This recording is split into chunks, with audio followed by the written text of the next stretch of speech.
The marvellous ears. Back in the cave, the big friendly giant sat Sophie down once again on the enormous table. Is you quite snugly there in your nightie? He asked. You isn't frigid cold?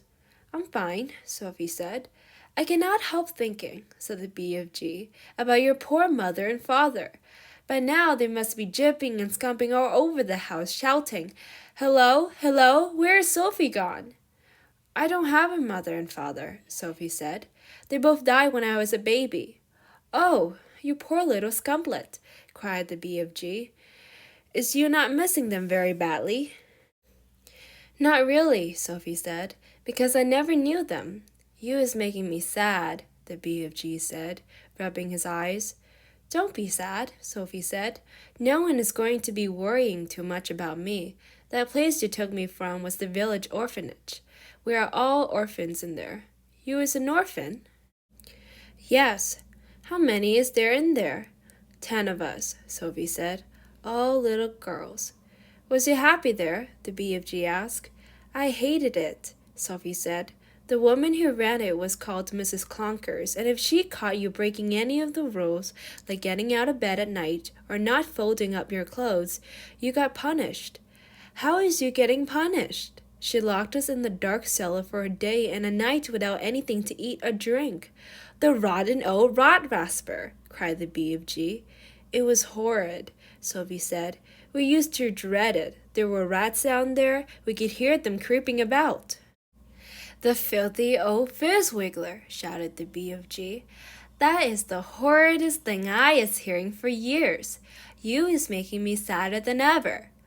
All at once, a huge tear that would have filled a bucket rolled down one of the BFG's cheeks and fell with a splash on the floor. It made quite a puddle. Sylvie watched with astonishment. What a strange and moody creature this is, she thought. One moment he is telling me my head is full of squash flies, and the next moment his heart is melting for me because Mrs. Clonkers locks us in the cellar. The thing that worries me, Sophie said, is having to stay in this dreadful place for the rest of my life. The orphanage was pretty awful, but I wouldn't have been there forever, would I? All is my fault, the BFG said. I is the one who kid-snatched you. Yet another enormous tear welled from his eye and splashed onto the floor. Now I come to think of it, I won't actually be here all that long, Sophie said. I is afraid you will, the BFG said. No, I won't, Sophie said.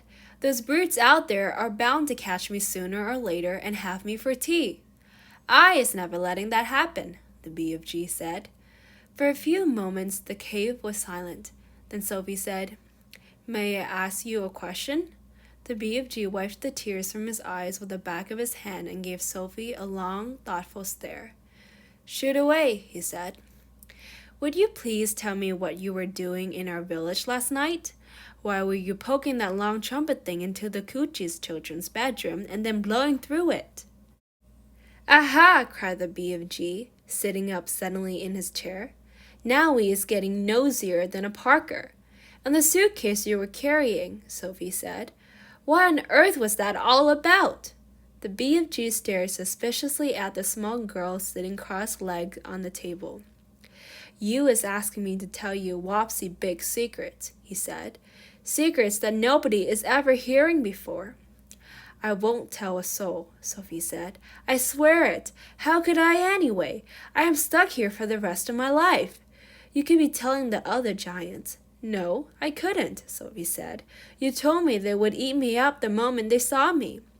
And so they would, said the BFG. You is a human being, and human beings is like strawbuckles and cream to those giants.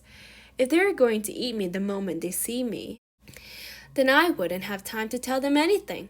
Would I? Sophie said. You wouldn't, said the BFG. Then why did you say I might?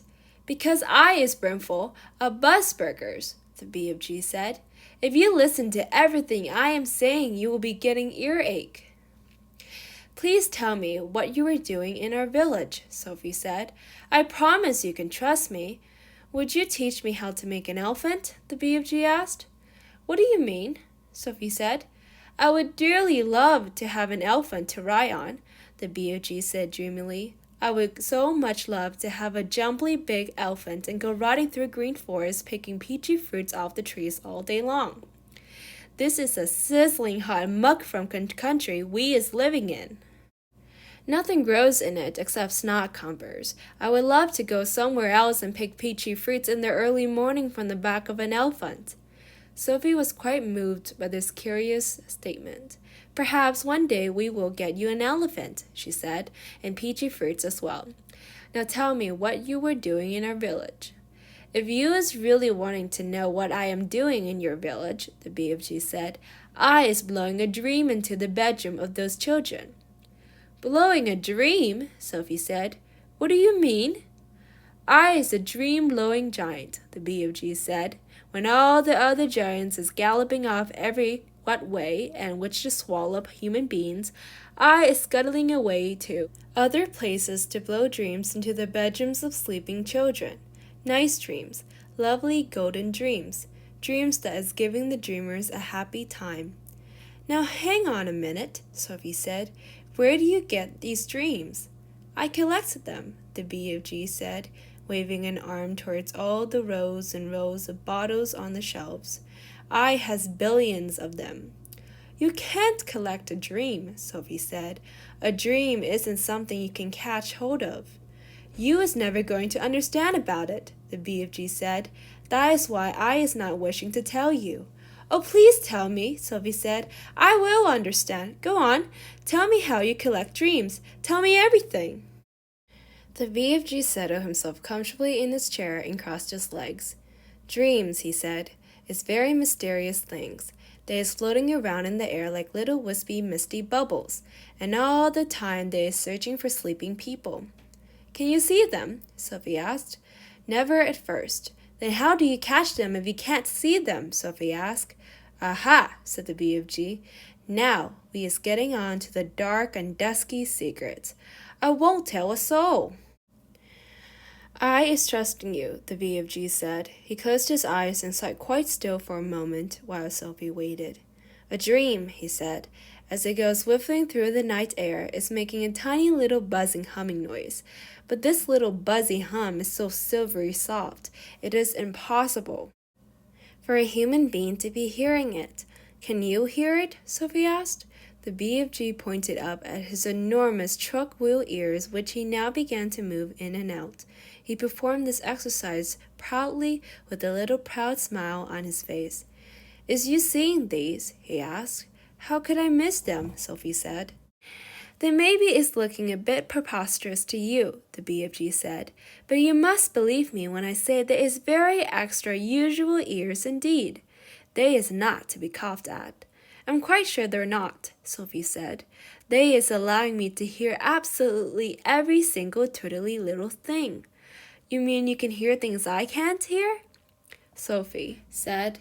You is deaf as a dumpling compared with me, cried the BFG. You is hearing only thumping loud noises with those little earwigs of yours, but I am hearing all the secret whisperings of the world. Such as what? Sophie asked. In your country, he said, I is hearing the footsteps of a ladybird as she goes walking across a leaf. Honestly, Sophie said, beginning to be impressed. What's more, I is hearing those footsteps very loud, the BFG said. When a ladybird is walking across a leaf, I is hearing her feet going clumpety, clumpety, clump, like giant's footsteps. Good gracious me, Sophie said. What else can you hear? I is hearing the little ants chittering to each other as they scuttle around in the soil. You mean you can hear ants talking? Every single word, the BFG said, although I is not exactly understanding their language. Go on, Sophie said. Sometimes, on a very clear night, the BFG said, and if I is wiggling my ears in the right direction, and here he swiveled his great ears upward so they were facing the ceiling.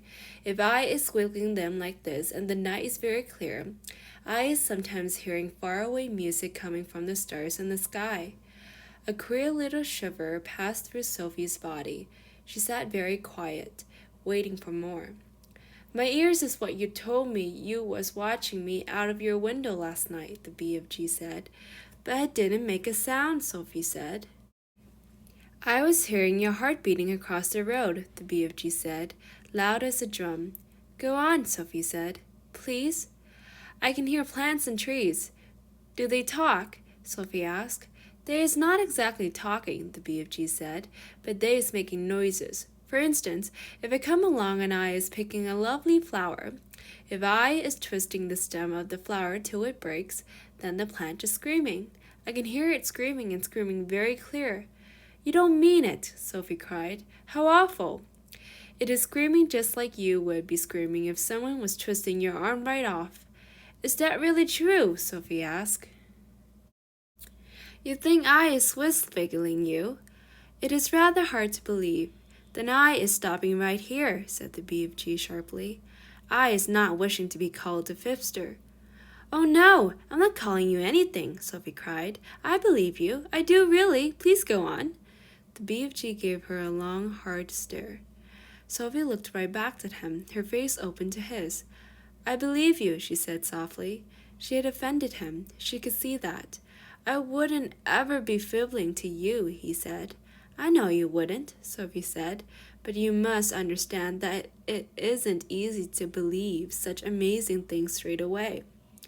I understand that, the BFG said, so do please forgive me and go on, she said. He waited a while longer, and then he said, It is the same with trees as it is with flowers. If I is chopping and axe into the trunk of a big tree, I is hearing a terrible sound coming from inside the heart of the tree. What sort of sound? Sophie asked. A soft moaning sound, the BFG said. It is like the sound an old man is making when he is dying slowly. He paused. The cave was very silent. Trees is living and growing just like you and me, he said. They is alive, so is plants. He was sitting very straight in his chair now, his hands clasped tightly together in front of him. His face was bright, his eyes round and bright as two stars. Such wonderful and terrible sounds I is hearing, he said. Some of them you would never wish to be hearing yourself, but some is like glorious music. He seemed almost to be transfigured by the excitement of his thoughts. His face was beautiful in its blaze of emotions. Tell me some more about them, Sophie said quietly. You just ought to be hearing the little mices talking, he said. Little mices is always talking to each other, and I is hearing them as loud as my own voice. What do they say? Sophie asked. Only the mices know that, he said. Spiders is also talking a great deal. You might not be thinking it, but spiders is the most tremendous natterboxes, and when they is spinning their webs, they is singing all the time. They is singing sweeter than a nightingale. Who else do you hear? Sophie asked. One of the biggest chatbags is the caterpillars, the BFG said. What do they say? They is arguing all the time about who is going to be the prettiest butterfly. That is all they is ever talking about. Is there a dream floating around in here now? Sophie asked. The BFG moved his great ears this way and that, listening intently. He shook his head. There is no dream in here, he said, except in the bottles. I has a special place to go for catching dreams. They is not often coming to giant country. How do you catch them? The same way you is catching butterflies, the BFG answered, with a net. He stood up and crossed over to a corner of the cave where a pole was leaning against the wall. The pole was about 30 feet long, and there was a net on the end of it. Here is the dream catcher, he said, grasping the pole in one hand. Every morning I is going out and snatching new dreams to put in my bottles. Suddenly he seemed to lose interest in the conversation. I is getting hungry, he said. It is time for eats.